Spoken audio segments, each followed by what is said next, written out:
तुम्हारी वजह से फिरोज के साथ ये हुआ, तुम्हारी वजह से वो हुआ। कहानी ऐसी है जिसकी सीन के साथ कोई सेंस नहीं है, कोई लॉजिक नहीं बन रही, ये सारा कसूर आपका ही है ना। आपके साथ डायरेक्टर भी बड़े थे, फारूक रिंद बड़ा नाम है हमारी इंडस्ट्री का। फारूक रिंद जो है वो एडिट पे नहीं थे, इस वजह से चीजें और वो जो आगे पीछे वो सीन्स हुए हैं। ये फारूक रिंद और आपकी कोई लड़ाइयाँ शैयाँ भी बड़ी हुई हैं। एक फॉल्ट है उसमें एक जियो वालों का, उन्होंने मुझसे एक कैरेक्टर चेंज करवाया, 1.5 महीना लगा, उसके नए सीन्स नए ऐड करवाए। जो एसपी सामिया है वो पहले एसपी इब्रार था, मेल से फीमेल उन्होंने करवाया। ये भी वैसे उन्होंने खुद किया है, खुद ही ऐड की है अली गुल मल्ला का जो कैरेक्टर है, और वो फनी उसको बना दिया, और वो इतना मजाक कर रहा है मसूद साहब को मकसूद साहब, और वो मसूद साहब कहने नहीं मसूद साहब। चाय में बिस्किट डिबो के खाएं, बड़ा मजा आता है। अच्छा, ड्रामा सीरियल हमराज जी, जैसे मैंने आपको कहा आपके कहानियां ऐसी होती हैं जी, जिनको क्रिटिसाइज किया जाता है, लोग कहते हैं कि एक लड़की होकर कैसी कहानियां लिख रही हैं।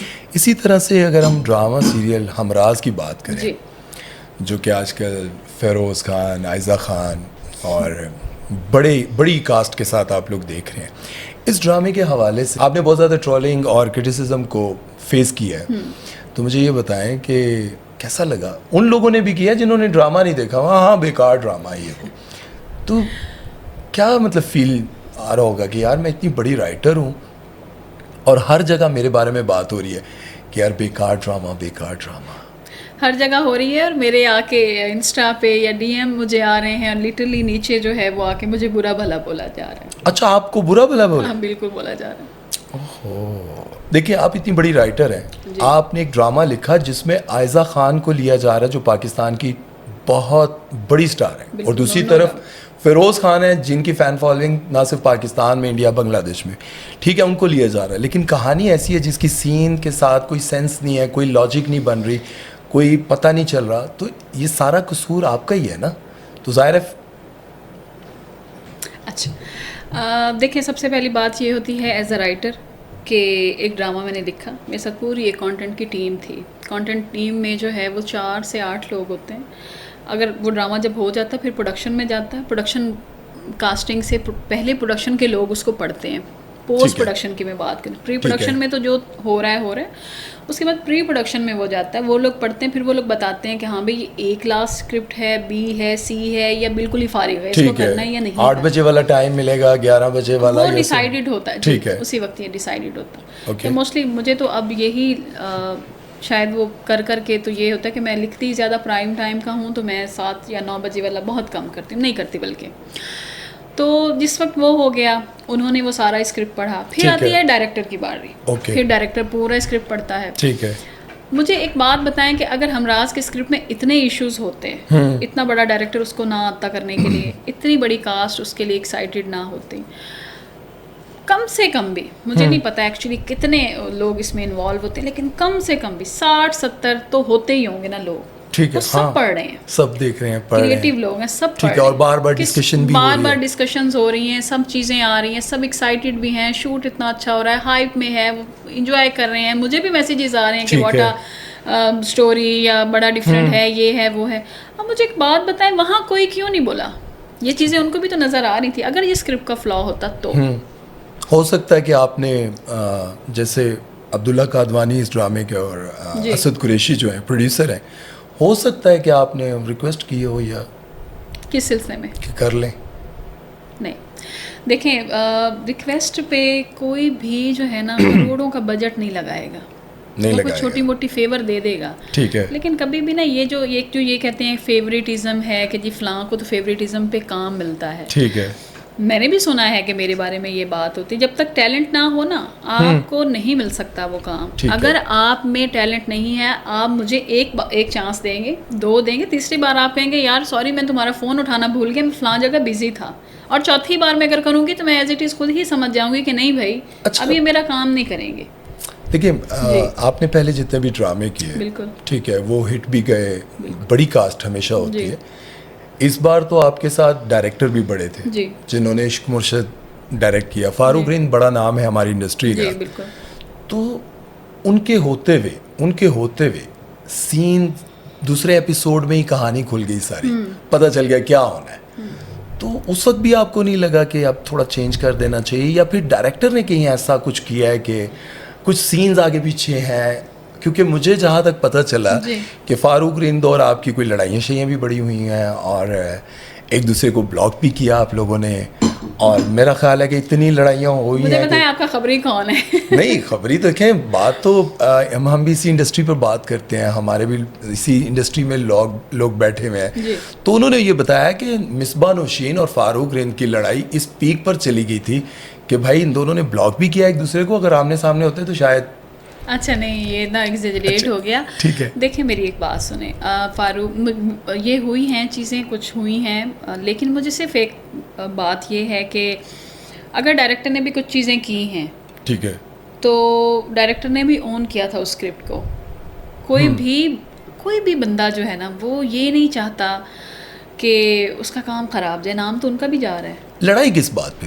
नहीं, लड़ाई नहीं थी, लड़ाई नहीं हुई। असल मसला ये हुआ कि उन्होंने मुझे ये बात बोली थी कि मैं इसको ओन कर रहा हूँ और जो भी मैंने इसमें कुछ किया है तो मैंने उसकी बेहतरी के लिए किया है। तो मैंने आई सेड इट्स ओके भाई, आपने किया है तो मैं इस चीज़ को वो करूँगी। आपको क्या लगता है कहाँ पर किया? उन्होंने कहाँ ऐसी गलती हुई जो आपको लगा कि ये ना होता तो मुझे इतना ज़्यादा क्रिटिसाइज़ ना किया जाता? देखिए कुछ एडिटिंग के इश्यूज़ हैं जो मुझे नहीं पता, जो मुझ तक भी बात पहुंची है। मैं ऑन रिकॉर्ड ये बात कर रही हूँ कि मुझे ना तो प्रोडक्शन हाउस से ये बात पता चली, ना मुझे मैंने भी सुना कि फारूक रिंद जो हैं वो एडिट पे नहीं थे। ठीक है, एडिट्स पे जब वो नहीं थे तो इस वजह से चीज़ें और वो जो आगे पीछे वो सीन्स हुए हैं वो हुए। दूसरा एक फॉल्ट है उसमें एक जियो वालों का, वो मैं उनको खुद भी पर्सनली भी कहती हूँ कि थोड़ा सा पेस जो है वो उसका स्लो है, जिसकी वजह से वो जो फ्लैशबैक चलाते रहते हैं और जो चीज़ आनी थी दूसरी, मतलब चौथी एपिसोड मेरी लिखी में आ रहा है वो जा रहा है ऑन एयर 8वीं-9वीं एपिसोड में। तो आवाम रिएक्टिव बहुत ज़्यादा हुई कि ऐसा कहाँ होता है। हमारी आवाम हमेशा ड्रामे में रियलिटी ढूंढती है, रियलिटी में उसे ड्रामा चाहिए। हाय हाय हाय हाय हाय, ड्रामे में कोई मर जाए तो रोना आता है, लेकिन सामने अपना कोई चला जाए तड़प तड़प के लोग मर रहे होते हैं, हमसाया मर रहा है उनको पता नहीं है, लाशें गल सड़ जाती हैं हमसायों को पता नहीं है। मगर ड्रामे में अगर लड़की की दुल्हन बनी हुई है और पुलिस आ गई है उसको अरेस्ट करने के लिए, तो हमसे बड़ा जो है वो है कोई नहीं कि ओए तुम लोग कौन होते हो, ऐसी की तैसी तुम लोगों ने जो है वो लड़की को कर लिया। और बड़े लोग हम लोग इतने ही जो है सॉरी टू से मुनाफिक कौम हैं कि हम लोग सिनेमा में जाएंगे, हम लोग 2000 के टिकट पे जो है वो पड़ोसी मुल्क की या हॉलीवुड की कोई मूवी देखेंगे और उसमें एक हीरो जो है वो एक गन के साथ 15, 20, 50 लोगों को मार देगा और हम कहेंगे व्हाट अ मूवी यार, मज़ा आ गया। तो मज़ा आ गया। लेकिन हम अपने ड्रामे में जो है अगर वो हीरो आ गया है लड़की को अरेस्ट करवाने, हमसे हजम नहीं होगा, वो हम बोलेंगे कि इसकी जुर्रत कैसे हुई ये करने की।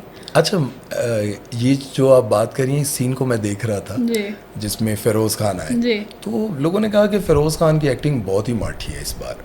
देखिए आपने बड़ा सच, क्योंकि आप राइटर हैं और आपने कुछ सोचकर लिखा होगा इसको, तो यानी फिरोज़ खान की एक्टिंग बहुत माठी है, मतलब वो यूं फिर रहे हैं, ऐसे कर रहे हैं, वैसे कर रहे हैं, जो उनके एक्शंस थे वो बहुत माठे थे। क्या आप एग्री करती हैं इस बात से? नहीं, देखिए मैं एक चीज़ हमेशा कहती हूँ कि मैंने जो ये ड्रामा जब मैं लिख रही थी ना, तो मुझे नहीं पता था सारा का किरदार कौन करेगा, अहमर का कैरेक्टर कौन करेगा, लेकिन मुझे ये पता था डे वन से कि साइम जो है ना वो फिरोज़ से बेहतर कोई नहीं कर सकता।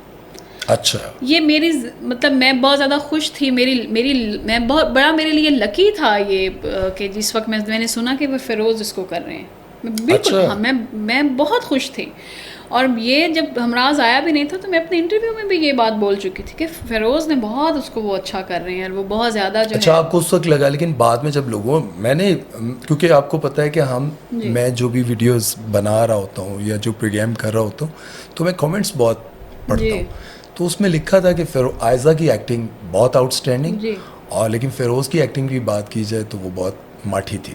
देखिए ये ना किसी भी राइटर की, डायरेक्टर और एक्ट्रेस की मेहनत पे जो पानी फेरते हैं ना फेसबुक के चंद एक लोग, ये बहुत बड़ी ज़्यादती है। वो कॉपी पेस्ट वाले मैसेजेस होते हैं, आप देखिएगा सब जगह पे। आप कभी उन्हीं आईडीज़ की ज़रा लिंक खोल के देखिएगा, किसी के 30 फॉलोअर्स होंगे, किसी के 35 होंगे और नो पोस्ट। ओके, शायद किसी ने फेक बनाई ही इसीलिए होती हैं कि भाई हम आएंगे और जत्था पूरा आएगा, वो आके उनको बुरा बदनाम करेगा और चला जाएगा। मैंने ये फिरोज के साथ भी देखा है और अब मैंने हमराज की वजह से अपने आप पे। अच्छा, एक और बात, जब से फिरोज खान की मतलब शादी अभी दोबारा हुई, पहले ख़त्म हुई अलीज़े की, उसके बाद से उनका कोई ड्रामा हिट नहीं हुआ। ऐसा नहीं लगता कि मैंने एक जगह पढ़ा ऐसा कि फिरोज़ खान के जो है ना शादी के बाद जितने भी ड्रामे हैं सारे फ्लॉप गए। कितने बड़े बजट का ड्रामा था अखाड़ा, ठीक है, उसके बाद भी उनके ड्रामे हैं, लेकिन वो हिट नहीं हो सके जिस तरह से पहले उनके ड्रामे हिट होते थे। आपको नहीं लगता कि फिरोज़ खान की ही वजह से या किसी मतलब होता है ना हर बार, आप खुदा और मोहब्बत में इकरा अजीज़ को किसी ने नहीं नोटिस किया, ये बात सच है, ठीक है, उसमें फिरोज़ को ही लोगों ने कॉपी भी किया, गेटअप भी, तो कहीं ऐसा तो नहीं कि फिरोज़ की ही वजह से वो ड्रामा फ्लॉप हो गया हो? नहीं, मैं कभी ऐसा दिल में आया हो? नहीं, मुझे कभी नहीं आया ख्याल। अच्छा, मुझे कभी ख्याल नहीं आया। देखिए मेरी ना जो क्रिएटिव बंदा होता है ना, वो थोड़ा सा ही सही लेकिन दुनिया से हट के सोचता है, ठीक है। मैं मतलब आप बहुत सारे, अभी मैं इसकी क्या मिसाल दूं कि लोग कहेंगे ना कि यार ये उसने ये जुल्म किया, उसने गलत किया। मैं कहती हूँ नहीं, उस जुल्म के पीछे की वो कहानी पे जाओ, उस वाक़ये पे जाओ कि उसने ये क्यों किया, वो ऐसा क्यों बना, क्यों किया। मेरा मसला ये है कि मैं बहुत ओवर थिंक भी करती हूँ, मैं ऑब्ज़र्व बहुत ज़्यादा करती हूँ इन चीज़ों को। मुझे ऐसा लगता है कि हमारी आवाम ना राय कायम करने में जल्दी बड़ी करती है, जल्दी। पहला एपिसोड आया है, आप कह रहे हो बहुत वाओ, हाँ, ऐसा लगा कि कुछ दूसरे अगर उसमें है अगर ड्रामा और आपने देखा नहीं है और आप फ़ौरन अगर आपके हाथ में मोबाइल है, आपने कोई भी नेट पैकेज किया हुआ है, तो इसका मतलब ये नहीं है कि आपके पास कोई डिग्री है उसको एनालाइज करने की। क्या आप एनालाइजर हैं? आप कौन सी डिग्री है उसकी कि आप उस स्क्रिप्ट को जो है वो करें, आप किसी की एक्टिंग को जो है वो मार्क्स देने के लिए बैठ जाएं? ऐसे नहीं होता। अच्छा देखें, अगर अवाम आपके सुपर हिट ड्रामे की तारीफ़ कर सकती है, तो आपके, मैं बुरा तो नहीं कहूँगा, लेकिन आपके माठे लिखे हुए ड्रामे की बुराई भी तो कर सकती है। कोई भी हिट ड्रामा आप उठा के देख लें, क्रिटिसाइज सब पे होता है। नहीं, देखिए जिस तरह आप कह रही हैं कि कोई पैकेज करवाएगा और फौरन लिख देगा कि ये इसी तरह आपके सुपर हिट ड्रामों को भी तो लोग ही वो करते हैं ना। बिल्कुल करते हैं। देखिए फिर आप मेरी बात समझें। एक चीज़ है, आपने ड्रामा देखा, आपने उसको ड्रामे की नज़र से देखा, आपने उसको एंजॉय किया एंटरटेनमेंट की नज़र से, हाँ यार एक अच्छी चीज़ है, कुछ डिफरेंट। हम वावेला बहुत करते हैं कि हमें डिफरेंट देखना है, ये क्या सास बहू है, ये क्या एक्स्ट्रा मैरिटल अफेयर्स हैं, ये क्या है, हमें कुछ और देखना है। जब आपको कुछ और दिया जाता है तो देखते नहीं है, तो आप देखते नहीं हैं, आप लोग पागल हो जाते हैं कि ये क्यों, आप छोटी छोटी डिटेल में क्यों घुस रहे हैं कि ये क्या हो गया, ये ऐसे हो गया, ये वैसे हो गया। और आप बहुत कुछ भी करें, आपको हक है, आप हमारे काम पे बात करें, आप हमारे साथ हम पे पर्सनल अटैक्स मत करें। अच्छा, पर्सनल अटैक्स? आप कुछ नहीं होते आके हमें गाली बोलने वाले, आप कुछ नहीं होते हमारे काम पे बात करने वाले, क्योंकि हमारा काम जो है, चाहे वो मैं हूँ, एक्टर, जो भी, आपके पास है हक, हम भी आपको ओन करते हैं। हम लोग आप लोगों को कहते हैं कि हाँ ठीक है, व्यूवर्स हमारे जो है ना, हम आप लोगों के लिए ही काम, आपके पास है फ्रीडम ऑफ स्पीच। ये जो गाली, मगर इतना फ्रीडम ऑफ हुआ है ना, अच्छा। इतना फ्रीडम ऑफ स्पीच नहीं है कि आप हेट स्पीच देना शुरू कर दें कहीं बैठ के इस आप ड्रामे की वजह से आपको गालियों का सामना करना पड़ा। मुझे लोगों ने दी है, बाकायदा बैठ के उन्होंने बोला कि ये तुम्हारी वजह से फिरोज़ के साथ ये हुआ, तुम्हारी वजह से वो हुआ। अब बैक स्टोरी क्या है उसमें कोई भी नहीं जा रहा। इसी बात में मैं चिढ़ गई थी और मैंने कहा था मैंने अब तो मैं किसी को नहीं बताऊंगी कि क्या हुआ। आप पहले बोली क्यों नहीं? इसीलिए नहीं बोली ना। नहीं, जब इतना ज़्यादा क्रिटिसाइज हो रहा है, गालियाँ आ रही हैं, ये चीज़ें आ रही हैं कि भाई फिरोज़ के साथ ऐसा हुआ, आपकी वजह से हुआ, तो आप बोली क्यों नहीं उस वक्त? अच्छा, मेरे लिए बड़ा इजी था कि मैं इसको ना डिसोन कर देती, मैं अपने जो भी चीज़ें एडिटिंग में गलतियाँ हुई या चाहे वो वैसे शूट नहीं हुआ, मैं उठा के तो वो लगा देती, क्योंकि ज़ाहिर जिस पे आवाम बहुत ज़्यादा रिएक्टिव हुई थी, वो सिचुएशन उस हिसाब से शूट नहीं हो सकी थी। वो ये नहीं कि डायरेक्टर को मेरी उसमें कोई कमी लग रही थी, उसने ये सोचा होगा कि यार इसको मैं ज़रा मज़े का कर सकता हूँ, कुछ बेहतर हो सकता हूँ, उन्होंने उसमें इम्प्रोवाइजेशन की हैं। इसी बात पे मेरी थोड़ी सी उनके साथ हुई भी थी कि ये आप मुझे लूप में लेते, बिल्कुल मुझे आप लूप में लेते, आपको करना करना चाहिए था, आपने गलत किया। मैं भी ज़ाहिर है जिस वक्त ड्रामा आ रहा है ऑन एयर, मैं उसी वक्त देखूंगी ना। मुझे तो नहीं पता कि अब मैंने लिख के दे दिया, उन्होंने मुझसे एक कैरेक्टर चेंज करवाया है, वो मैंने उनको 1.5 महीना लगा, उसके नए सीन्स नए ऐड करवाए हैं, वो सब चीज़ें। कौन सा कैरेक्टर चेंज करवाया? सामिया, जो एसपी सामिया है, वो पहले एसपी इब्रार था, वो अच्छा। मेल से फीमेल उन्होंने करवाया, फिर वो फराज और उसका उन्होंने मुझसे उनका भी मैंने देखा कि कुछ ओवर एक्टिंग थी, ओटीटी बहुत ज़्यादा लग रहा था सामिया के हवाले से। वो चीज़ें हुई हैं। देखें, वो तो डायरेक्टर ही इस चीज़ का बेहतर जवाब दे सकते हैं ना, मैं तो अपने स्क्रिप्ट पे बात करूँगी। अच्छा, मैंने फारूक रिंद के बारे में ये सुना है, वो पहले भी ऐसा करते रहे हैं कि उन्होंने अली गुल मल्ला के लिए इश्क मुर्शद में भी अपने हिसाब से कुछ सीन्स लिख दिए बैठ के वहीं पे उनको इन करने के लिए, फ़नी सीन्स ये वो। तो खैर उसमें तो वो चल गया, क्लिक भी कर गया। तो क्या इसमें भी उन्होंने कुछ खुद ही ऐड किए अली गुल मल्ला का जो कैरेक्टर है? हालांकि स्टोरी ऐसी थी नहीं कि फ़नी और ये कुछ ऐसा आता। तो अगर उन्होंने कुछ इसमें किया भी है ना, तो मुझे ये रीज़न समझ में आती है कि उन्होंने बोला कि इतनी इंटेंस स्टोरी है तो शायद थोड़ा सा आवाम को रिलीफ दिया जाए, कुछ कहीं हंसने का मौका दिया जाए।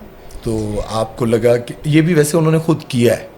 हाँ, कुछ चीज़ें हुई हैं इस तरह की, जैसे वो एक लॉयर था, वो बिल्कुल सीरियस एक वो था, वो बहुत फ़नी वे में बात कर रहा है, और वो बड़ा बार बार मतलब उनको नाम में वो बोल रहा है मसूद साहब को मकसूद साहब, और वो मसूद साहब कहने नहीं मसूद साहब। वो बहुत ही अजीब वो लग रहा था कि भाई अवाम ने इस पे बात की है कि मतलब इतने बड़े घर की लड़की और उन्हें यही मिला था लॉयर। हाँ। कि ये मतलब कितना ये अजीब सा है कि मर्डर की बात है, एक लड़की की ज़िंदगी का सवाल है, और वो फ़नी उसको बना दिया, और वो इतना मजाक कर रहा है, बार बार कह रहा है चाय में बिस्किट डिबो के खाएं, बड़ा मज़ा आता है। तो ये चीज़ें अच्छा, अब इतने बड़े वकील और इतने वो, उनकी तो जुर्रत नहीं होती। मैंने एक ड्रामा किया था, उसमें मैं तो इतना बड़ा वकील बना था और मेरे सामने जो बहुत बड़े बिजनेस कम्युनिटी के वो एक ताकतवर इंसान बैठे, तो मेरी तो जुर्रत नहीं हो रही थी उसमें मुझे दिखाया था कि आपने ऐसे बोलना है। तो ये तो मेरी समझ से बाहर है कि फारूक रिंद ने ऐसा क्यों किया है।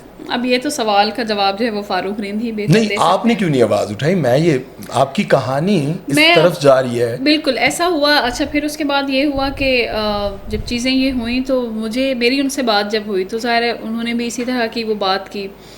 मैं ना बहुत ज़्यादा उन चीज़ों में ना पढ़ती नहीं हूँ। मेरे लिए, मैंने कहा ना, बड़ा ईजी था कि उसी वक्त आवाज़ उठाती कि ये और मैं कोई पोस्ट डालती सोशल उस पर और बिल्कुल डिसोन कर देती। मुझे बहुत सारे लोगों ने कहा, मुझे बहुत ज़्यादा इंटरव्यू के लिए भी आया कि आप हमारे प्लेटफॉर्म से आएँ, आप बात करें, आपको बनता है। मैंने सिर्फ एक चीज़ सोची, देखें पता नहीं मैं, हो सकता है कोई इससे एग्री करे या ना करे, लेकिन मैंने सिर्फ एक चीज़ सोची कि मैंने एक प्रोजेक्ट जिस पर 1.5 से 2 साल लगा कि मैं इतनी मेहनत करके लिख रही हूँ, और एक प्रोडक्शन हाउस है जो इतना बड़ा रिस्क ले रहा है, करोड़ों रुपए का, इतने बड़े टीम एक्टर्स आ गए, सब चीज़ें, और मेरा एसोसिएशन भी बहुत है उस प्रोडक्शन हाउस के साथ। ठीक है। मेरे चाहे वो मेहरपोश है, मेरा हिट गया था, दराड़ है, मेरा हिट गया है, रमज़े इश्क मेरा हिट गया है, बदजात अल्हम्दुलिल्लाह मेरा वो भी हिट गया। मैंने इतना उनके साथ काम किया, they are like family to me ना। तो मुझे अगर एक मेरी फैमिली की तरह मुझे वो लोग ट्रीट कर रहे हैं, कोई, अब मैं इस एक सब उस पर उनसे क्वेश्चन अगर करूँ कि आप लोगों ने ये क्या किया, या डायरेक्टर है वो इतना बड़ा नाम है, और अगर उसके इंसान तो है ना, सारी गलती तो किसी से भी हो सकती है, at the end of the day है तो ये ड्रामा ही, मैं नहीं कर सकती, मैं नहीं कर सकी। मैं अपने उन्होंने आपके कैरियर पर एक बहुत बड़ी छाप लगा दी अपनी गलतियों से, और आज भी आप कह रही हैं खैर है। देखें, वो तो इज़्ज़ु मन तशा व तुज़िल्लु मन तशा, बात ही खत्म। क्या बात है।